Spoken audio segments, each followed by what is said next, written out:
જતું કરવું એ કંઈ નાની માના ખેલ નથી મારા બાપ. કોઈની ભૂલને ક્ષમા કરવી, જતી કરવી, કોઈ વાત જતી કરવી, કોઈ ચીજ વસ્તુ પદાર્થ જતું કરવું, આપણું મન ધાર્યું જતું કરવું, આપણી ઈચ્છાઓ જતી કરવી બહુ કામ કઠણ છે, નથી કરી શકતો માણસ, અને જાતે બહુ નથી કરી શકતો. જો સગવડતા હોય ને સંપત્તિ હોય અને માણસો હોય ને નોકર ચાકર હોય તો સાહેબ ખુરશી ઉપરથી ઊભો ન થાય. જો આ એના બોટ ને એના મોજા કાઢનારા માણસો હોય, ખાલી પગડ લાંબો કરવાની. જેને માણસને જીવનમાં જો સર્વાંગી રીતે સુખી થવું હોય તો જતું કરતા શીખવું અને જાતે કરતા શીખવું, કે પોતાનું કામ પોતે જાતે કરવું. જ્યાં સુધી આપણું શરીર મદદ કરે અને આપણું શરીર ચાલતું હોય ત્યાં સુધી પોતાની નાવા ધોવાની કે પોતાની ખાવા પીવાની, પોતે જમ્યા હોય તો તે ડીશ સાફ કરવાની, પોતાના કપડાં ધોવા, પોતાની સૈયા બિછાવી, પોતાની સૈયા ઉપાડવી, પોતાના કમરામાં વાળવું, કંઈક કચરા પોતા કરવા, સંડાસ બાથરૂમ પોતાના સાફ કરવા, આ વગેરે વગેરે બધું જાતે કરવું. તો કોઈ પ્રશ્ન સામે થાય કે આ બધું કરવા જાય તો ઓછામાં ઓછી પોણી કલાકનો સમય આમાં ફાળવવો પડે.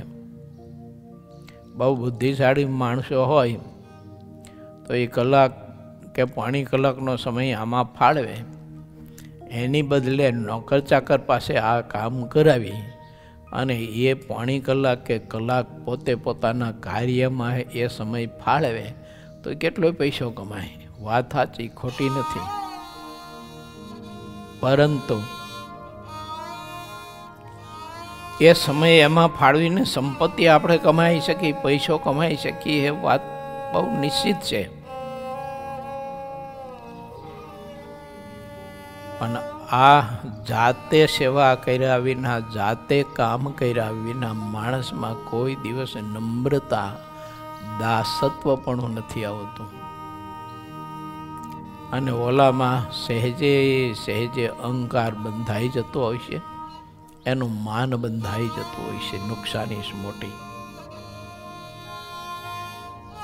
આપણામાં નિર્માનીપણું આવે ને દાસત્વપણું આવે ને રહે, એ મોટી જીવનની સફળતા અને સાચી મોટી સંપત્તિ છે. બાકી તો આ બધા મોટા પુરુષો સમર્થ હતા. બ્રહ્માનંદ સ્વામી કે કમ થોડાક હતા. કવિ જગતને એકાદ પોતાની રચેલી કૃતિની રજૂઆત કરી અને ધ્રુજાવી નાખે. આખા ભારત દેશના કવિ સમાજને અને કવિ જગતને ધ્રુજાવી શકે, વિદ્વાનોને ધ્રુજાવી શકે એવો પુરુષ હતો. આખી ધરતીને ધ્રુજાવે એવો પુરુષ હતો. સેવકોનો કોઈ એને કંઈ પાર નહોતો. તે હાથે ઓલી ચૂનો પકવવાની ચકી ચલવે, કારણ કે એને માનવ સમાજને સંદેશો આપવો હતો કે જ્યાં સુધી તમારું શરીર મદદ કરે ત્યાં સુધી તમે જાતે કરતા શીખજો. નાવા ધોવાનું, કપડાં ધોવાના, વાસણ માંજવાના, બીજું ત્રીજું નાની મોટી કંઈ જે કંઈ જરૂરિયાતો હોય તે બધી.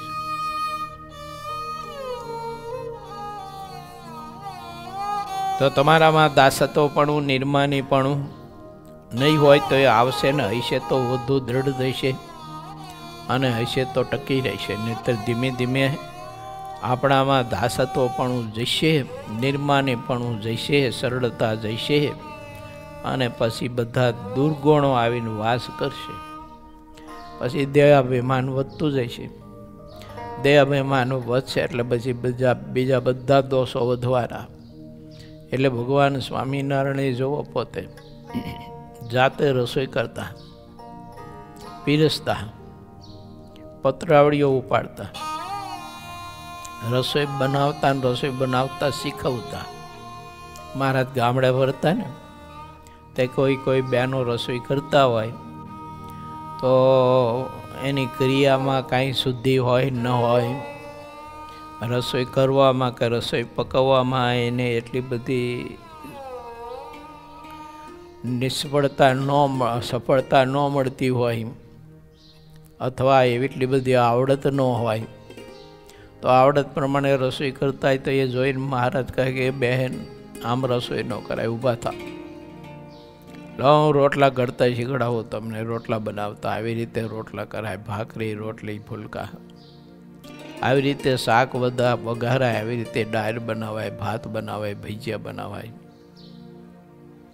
શ્રી હરિ પોતે આવડો મોટો ભગવાન, જેને પ્રગટ હતા ત્યારે લાખો લોકો ભગવાન તરીકે માનતા હતા. મોટા મોટા રાજા મહારાજા અને મોટા મોટા સમ્રાટો એને ઈષ્ટદેવ તરીકે સ્વીકારીને ભજતા હતા. અને મોટા મોટા રાજધણીઓ અને મોટા સમ્રાટો રાજ્યોનો ત્યાગ કરીને એના ભેળા સાધુ દીક્ષા લઈને એમ મહારાજના ભેળા રહીને પ્રભુની આજ્ઞા કરી અને સત્સંગની બધી જ નાની મોટી સભા પરિચર્યા અને વ્રત તપને સાધના કરતા હતા.